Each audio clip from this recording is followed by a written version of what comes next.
ಓಂ ಗುರುಭ್ಯೋ ನಮಃ. ಹರಿ ಓಂ ಹರಿ ಓಂ. ನೀಲಾಂಜನಂ ಸಮಾಭಾಸಂ ರವಿಪುತ್ರಂ ಯಮಾಗ್ರಜಂ ಛಾಯಾ ಮಾರ್ತಾಂಡ ಸಂಭೂತಂ ತನ್ನಮಾಮಿ ಶನೈಶ್ಚರಾಯ ನಮಃ. ನಮಸ್ತೆ ನನ್ನ ಪ್ರೀತಿಯ ವೀಕ್ಷಕರೇ, ನಾನು ನಿಮ್ಮ ಡಾಕ್ಟರ್ ಪಂಡಿತ್ ಶ್ರೀ ಸಿದ್ಧಾಂತ ಅರುಣ್ ಶರ್ಮ ಗುರುಜಿ.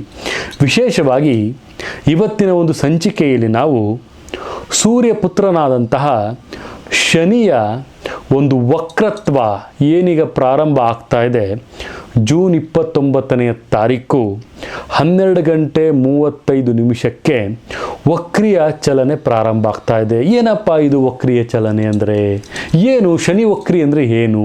ಅದರದ್ದು ಪರಿಣಾಮಗಳು ಯಾವ ರೀತಿಯಾಗಿರುತ್ತೆ, ಏನು ಇದು ಯಾವ ರೀತಿಯಲ್ಲಿ ಬರ್ತಾ ಇದೆ ಅನ್ನೋದನ್ನು ತುಂಬಾ ಒಂದು ಗೊಂದಲದಲ್ಲಿದ್ದೀರ ನನ್ನ ಪ್ರೀತಿಯ ವೀಕ್ಷಕರೇ. ವಿಶೇಷವಾಗಿ ಇದಕ್ಕೊಂದು ಮಾರ್ಗ ನಾನು ನಿಮ್ಗೆ ತಿಳಿಸ್ತೀನಿ. ಶನಿ ದೇವನನ್ನು ನಾವು ಕರ್ಮದಂಡ ನಾಯಕ ಅಂತ ಕರಿತೀವಿ. ಅಂದರೆ ಆತನ ನಾವು ಕರ್ಮದಾತ, ನ್ಯಾಯಾಧೀಶ, ಜಸ್ಟಿಸ್ ಅಂತಲೂ ಸಹಿತ ನಾವು ಆತನನ್ನು ಹೇಳ್ತೀವಿ. ವಿಶೇಷವಾಗಿ ಭೂಮಿಯ ಪಥದ ಮೇಲೆ ಎಲ್ಲ ಗ್ರಹಗಳ ಸಂಯೋಜನೆ ಆಗುವಂಥ ಸಂದರ್ಭದಲ್ಲಿ ಹಿಮ್ಮುಖವಾಗಿ ಚಲಿಸುವಂತಹ ಒಂದು ವೇಳೆಯನ್ನು ಶನಿ ವಕ್ರಿ ಅಂತಲೂ ಸಹಿತ ಹೇಳ್ತೀವಿ. ಅದೇ ಯಾವ ರೀತಿಯಾಗಿ ಹೇಳ್ಬೋದು ಅಂದರೆ, ಒಂದು ವೇಳೆ ಆತ ಯಾವುದಾದರೂ ರಾಶಿಯಲ್ಲಿ ಶನಿ ವಕ್ರವಾಗಿ ಚಲನೆಯನ್ನು ಮಾಡ್ತಾ ಇದ್ದಾನೆ ಅಂದರೆ ಅವರ ಜೀವನದ ಮೇಲೆ ಅಥವಾ ಕೆಳಗೆ ಆಗುವಂತಹ ಕೆಲವೊಂದು ಬದಲಾವಣೆಗಳು ಯಾವ ರೀತಿಯಲ್ಲಿ ಇರುತ್ತೆ ಅನ್ನೋದನ್ನು ಸಹಿತ ನಾವಿಲ್ಲಿ ನೋಡ್ತೀವಿ. ಅಂದರೆ ವಿಶೇಷವಾಗಿ ತನ್ನ ರಾಶಿ ಆಗಿರುವಂತಹ ಕುಂಭ ಒಂದು ರಾಶಿಯಲ್ಲಿ ಶನಿ ವಿರಾಜಮಾನವಾಗಿರ್ತಾನೆ. ಕುಂಭ ರಾಶಿಯಲ್ಲಿ ಜೂನ್ 29ರಂದು ಶನಿ ರಾತ್ರಿ 12:35 ವಕ್ರಿಯ ಚಲನೆಯನ್ನು ಪ್ರಾರಂಭವನ್ನು ಮಾಡ್ತಾ ಇದ್ದಾನೆ. ಇದು ನವೆಂಬರ್ 15ರವರೆಗೂ ಸಹಿತ ಈ ಒಂದು ವಕ್ರಿ ಚಲನೆಯೇ ಶನಿ ಮುಂದುವರಿಸ್ತಾ ಹೋಗ್ತಾನೆ. ಶನಿ ಈ ಒಂದು ವಕ್ರಿಯ ಚಲನೆ ಈ 12 ರಾಶಿಯಲ್ಲಿ ಯಾವ ರೀತಿಯ ಒಂದು ಪರಿಣಾಮಕಾರಿಯಾಗಿ ಬೀಳುತ್ತೆ. ಇಲ್ಲಿ ವಿಶೇಷವಾಗಿ ಶನಿ 2.5 ವರ್ಷ ಬೇಕು ಒಂದು ಪಥದಿಂದ ಮತ್ತೊಂದು ಕಂಪ್ಲೀಟಾಗಿ ಒಂದು ಸುತ್ತನ್ನು ಹಾಕಲಿಕ್ಕೆ ಪ್ರತಿಯೊಂದು ರಾಶಿಯಲ್ಲೂ ಸಹಿತ. ಸೊ ಈ 2.5 ವರ್ಷ ದಲ್ಲಿ ವಕ್ರಿಯಾಗಿರೋದು ಯಾವಾಗಪ್ಪ ಅಂತ ಹೇಳಿದ್ರೆ, ಶನಿ ದೇವನು ಕುಂಭರಾಶಿಯಲ್ಲಿ ಹಿಮ್ಮೆಟ್ಟುತ್ತಾ ಇದ್ದಾನೆ.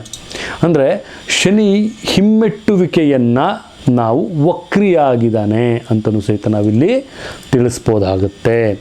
ವಿಶೇಷವಾಗಿ ಶನಿಯ ಒಂದು ಪ್ರಭಾವ ಕೆಲವು ರಾಶಿಗಳಿಗೆ ಕೆಟ್ಟದಾಗಿರುತ್ತೆ, ಇನ್ನು ಕೆಲವು ರಾಶಿಗಳಿಗೆ ಒಳ್ಳೆಯದಾಗಿರುತ್ತೆ. ಕರ್ಮದ ಆಧಾರದ ಮೇಲೆ ಶನಿಯ ಒಂದು ಪ್ರಭಾವ ಬೀರ್ತಾನೆ. ಶನಿ ಮಹಾತ್ಮನ ಒಂದು ಪ್ರಭಾವವನ್ನು ಬೀರ್ತಾ ಹೋಗ್ತಾನೆ. ಈತ ಶಿವನಿಗೆ ಪ್ರಿಯವಾದವನು.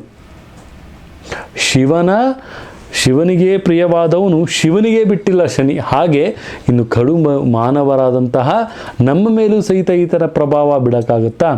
ಕರ್ಮದಂಡ ನಾಯಕನಾದಂತಹ ಶನಿ ಧರ್ಮಕ್ಕೆ ಧರ್ಮವನ್ನು ಕೊಡ್ತಾನೆ, ಕರ್ಮಕ್ಕೆ ಕರ್ಮವನ್ನು ಕೊಡ್ತಾನೆ. ಇದೇ ರೀತಿ ನಮ್ಮ ಒಂದು 12 ರಾಶಿಗಳ ಮೇಲೆ ಯಾವ ರೀತಿಯಾಗಿ ಪರಿಣಾಮಗಳನ್ನು ಬೀರ್ತಾ ಇದ್ದಾನೆ ಅನ್ನೋದನ್ನು ನಾವಿಲ್ಲಿ ನೋಡೋಣ ನನ್ನ ಪ್ರೀತಿಯ ವೀಕ್ಷಕರೇ. ತುಲಾ ರಾಶಿಯವರು ಶನಿ ವಕ್ರಿಯಾಗಿರುವಂಥ ಸಂದರ್ಭದಲ್ಲಿ ಏನಪ್ಪ ಮಾಡಬೇಕು ಅಂದರೆ, ಅವರು ತುಂಬ ಜಾಗೃತಿಯನ್ನು ವಹಿಸಬೇಕಾಗಿರುವಂಥದ್ದು ಅವರ ಕೋಪ. ಧನಸ್ಸು ರಾಶಿಯವರಿಗೆ ವಿಶೇಷವಾಗಿ ಪ್ರಯಾಣ ಅಥವಾ ವಿದೇಶ ಯಾತ್ರಾ ಸಂದರ್ಭದಲ್ಲಿ ಧನಸ್ಸು ರಾಶಿಯವರಿಗೆ ಕೆಲವೊಂದು ವಿಳಂಬಗಳಾಗುವಂಥದ್ದು, ಅಡೆತಡೆಗಳಾಗುವಂಥದ್ದು, ಅಂದರೆ ವೀಸಾ ಪ್ರಾಬ್ಲಮ್ಗಳು ಬರುವಂಥದ್ದು, ಮತ್ತು ಅವ್ರಿಗೆ ಹೋಗಲಿಕ್ಕೇ ತುಂಬಾ ಸಮಸ್ಯೆಗಳಾಗುವಂಥದ್ದು. ಪ್ರಯಾಣದ ವೇಳೆ ಅತಿ ಎಚ್ಚರಿಕೆಯನ್ನು ವಹಿಸಬೇಕಾಗಿರುತ್ತೆ ಯಾರು? ಧನಸ್ಸು ರಾಶಿಯವರು. ವಿಶೇಷವಾಗಿ ತಮ್ಮ ಪ್ರಯತ್ನವನ್ನು ಬಿಡಬೇಡಿ. ತಮ್ಮ ವೀಸಾ ಅಥವಾ ವಿದೇಶಕ್ಕೆ ಹೋಗಬೇಕು ಅಂತ ತಾವೇನಾದ್ರು ಮನಸ್ಥಿಕವಾಗಿ ತಾವು ದೃಢ ಮನಸ್ಸಿನಿಂದ ಇದ್ದರೆ ವೀಸಾ ಪ್ರಾಬ್ಲಮ್ಗಳು ಬಂದೇ ಬರುತ್ತವೆ ಈ ಒಂದು ಸಂದರ್ಭದಲ್ಲಿ.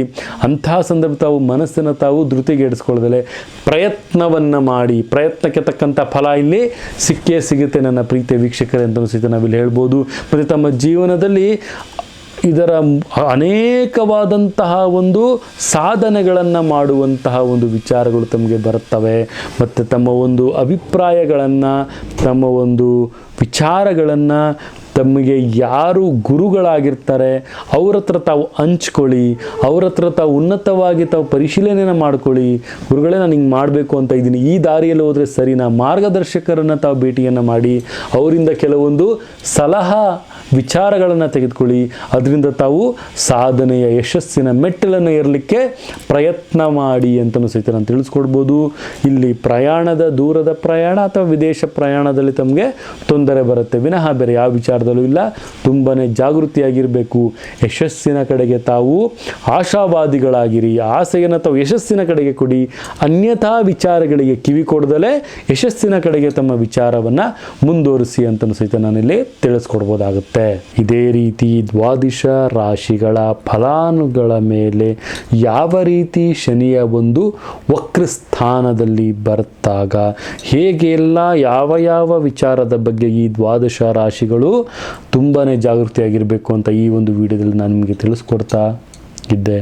ಇದೇ ರೀತಿ ನಮ್ಮ ವಿಡಿಯೋಗಳನ್ನು ಲೈಕ್ ಮಾಡಿ, ಶೇರ್ ಮಾಡಿ, ಕಮೆಂಟ್ ಮಾಡಿ, ಇನ್ನು ಅತಿ ಹೆಚ್ಚು ವಿಡಿಯೋಗಳನ್ನು ನಾನು ನಿಮಗೆ ಮಾಡ್ತಾ ಹೋಗ್ತೀನಿ ಅಂತ ಹೇಳ್ತಾ ಬೆಲ್ ಐಕಾನ್ನ ಕ್ಲಿಕ್ ಮಾಡಿ, ಶೇರ್ ಮಾಡಿ, ಲೈಕ್ ಮಾಡಿ ಮತ್ತು ಕಮೆಂಟ್ ಮುಖಾಂತರ ತಮ್ಮ ಒಂದು ಪ್ರಶ್ನಾವಳಿಯನ್ನು ಸಹಿತ ತಾವಿಲ್ಲಿ ಕೇಳ್ಬೋದು. ಅದಕ್ಕೆಲ್ಲ ರೀತಿಯಲ್ಲೂ ಸಹ ಉತ್ತರ ಸಿಗುತ್ತೆ ಅಂತ ಹೇಳ್ತಾ ನನ್ನ ತಾಯಿ ಜಗನ್ಮಾತೆ ಶ್ರೀ ಕೊಲ್ಲೂರು ಮೂಕಾಂಬಿಕಾ ದೇವಿ ಪ್ರತಿಯೊಂದು ವೀಕ್ಷಕ ಬಂಧುಗಳಿಗೆ ಸುಖ, ಶಾಂತಿ, ನೆಮ್ಮದಿ ಮತ್ತು ಸಮೃದ್ಧಿ, ಸಂಪತ್ತು ಕೊಟ್ಟು ಕಾಪಾಡಲಿ ಅಂತ ಹೇಳ್ತಾ ಸರ್ವೇ ಜನ ಸುಖಿನೋ ಭವಂತು, ಸರ್ವ ಮಂಗಳಾನಿ ಭವಂತು.